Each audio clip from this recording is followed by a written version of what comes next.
For runtime errors, we have several methods to control the errors. As an example, if I say them I as integer again, and I equal 5 divided by 0, let's say in message box I.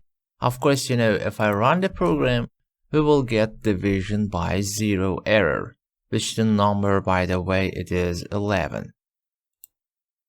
The most simple method to control it, actually to skip the command, is on error, resume next.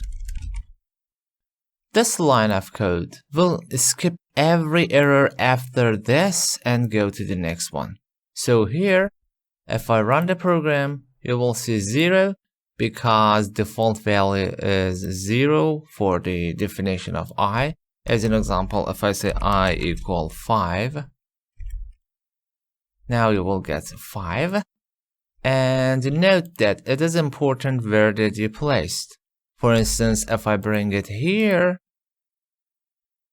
you will get division by 0 because after that I written. So I said here.